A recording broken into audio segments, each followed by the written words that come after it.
Quais as melhores evidências do Jesus histórico? E o Israel também mandou se existe provas reais de que Jesus existiu. Eu vou acrescentar, se existiram, a diferença do Jesus histórico e do Jesus bíblico, né? Sim, se existe sim. essa diferença. O Henrique, começar. Vamos lá. Ser. Tem um vídeo sobre isso no meu canal. É, né? eu 40 também, minutos. Como Eu vou chama? tentar falar um pouco menos. Ele chama As Evidências de Jesus, as evidências históricas de Jesus. Tá. Acho que é isso. Então, a primeira coisa a se falar sobre esse tema é o que é evidência suficiente para a gente matar essa questão. A gente precisa de achar o corpo de Jesus?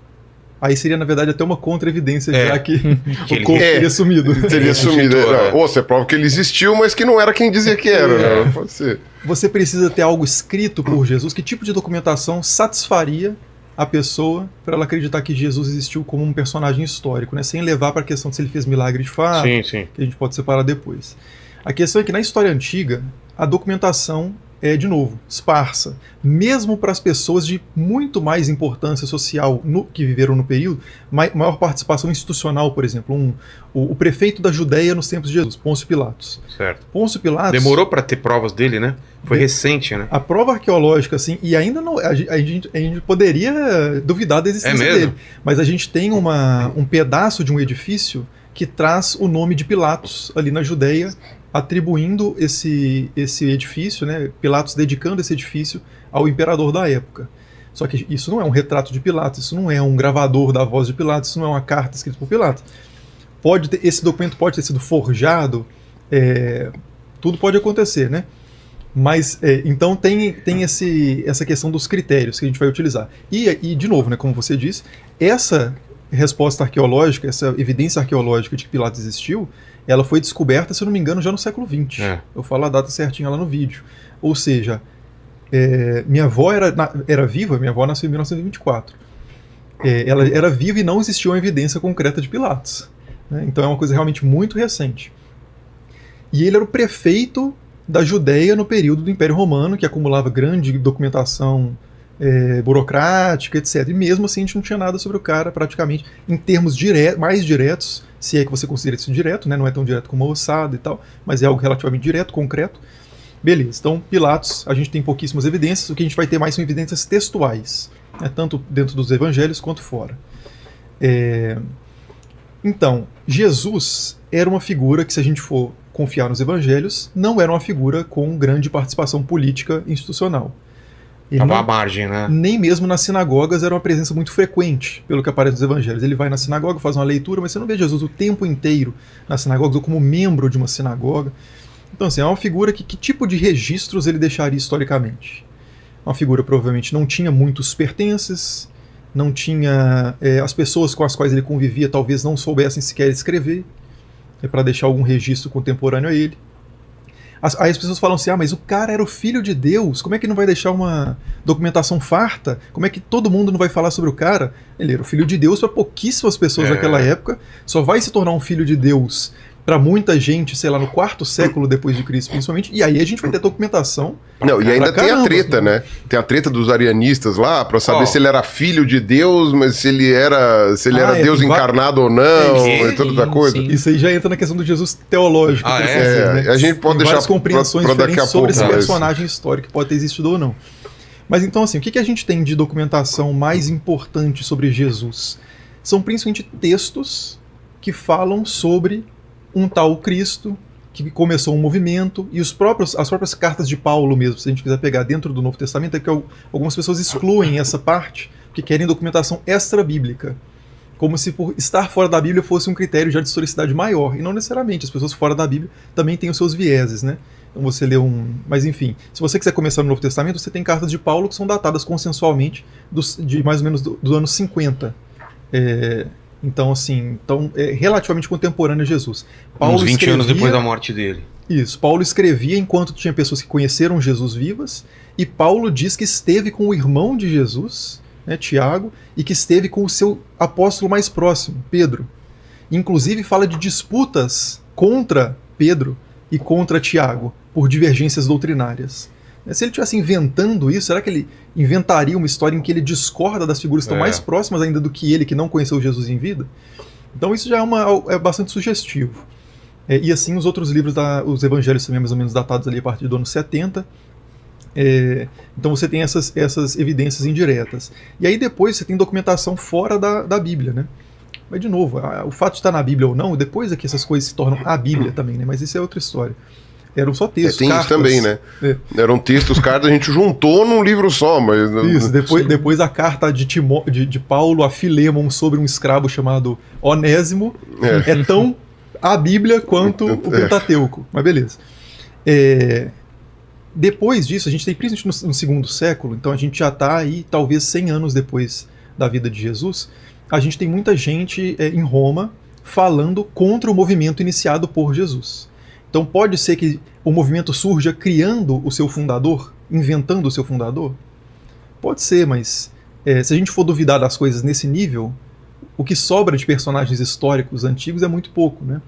Por exemplo, Sócrates é uma pessoa que a gente não duvida muito que existiu, mas tem 3 fontes contemporâneas a Sócrates. Não tem o osso de Sócrates, você não tem algo escrito por Sócrates. Tem Platão falando de Sócrates, tem Xenofonte falando de Sócrates, tem mais outro autor falando de Sócrates. No caso de Pitágoras, você não tem nenhuma documentação contemporânea.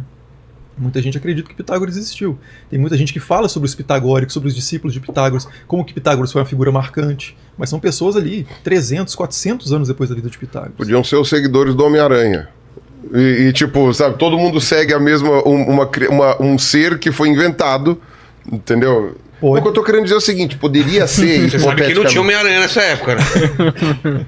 Nem na época de hoje. Eu sei, Vilela. Eu não entendi aí. Eu tô dando um exemplo de que poderia ser uma pessoa, uma criação hipotética, e os seguidores dessa criação hipotética 400 anos depois, pareceriam que estavam seguindo uma pessoa real, entendeu? Então eu tô falando assim, se hoje em dia você tivesse pessoas, seguidores do Homem-Aranha, quem tá hoje sabe que o Homem-Aranha não existe. Ah, tá, mas daqui 400 anos, 1 milhão de anos, as pessoas vão saber, ninguém vai mais ter noção se existiu ou não o Homem-Aranha, e se ele era inventado ou não, entendeu? Entendi. É que dentro da probabilidade, no caso que ele tá falando do Pitágoras, que a gente não tem praticamente nenhuma documentação contemporânea, você poderia fazer um levantamento deles. Eles podem ter inventado Pitágoras é o apelido de alguém, Pitágoras é, sei lá, é o nome de uma pedra, sei lá. Um personagem de uma história que se contava... Vai saber, entendeu?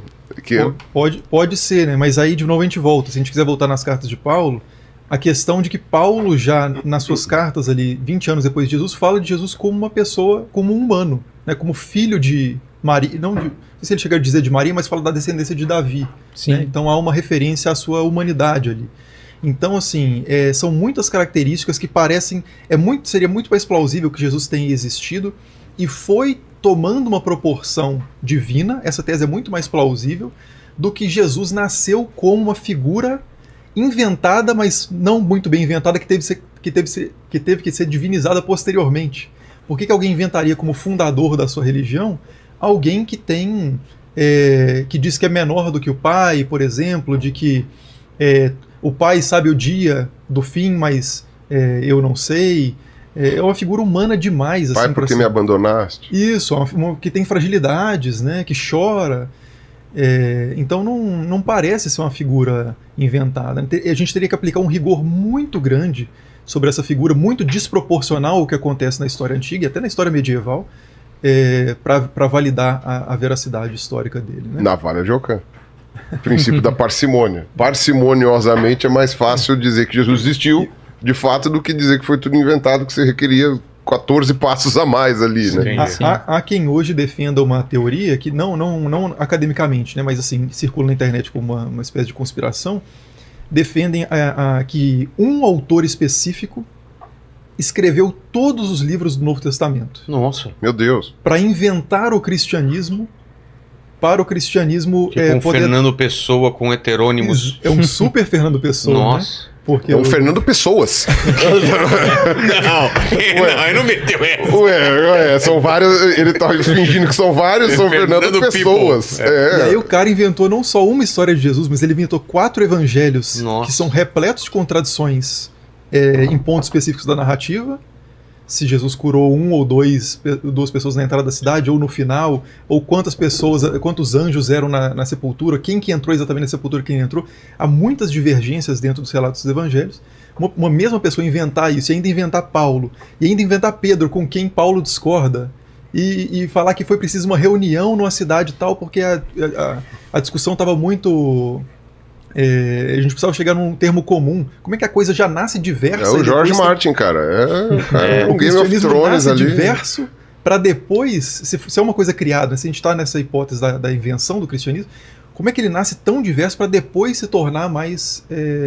ganhar unanimidade, sei lá, no IV século, com os concílios e com decisões já do período do cristianismo adotado como religião do império, né?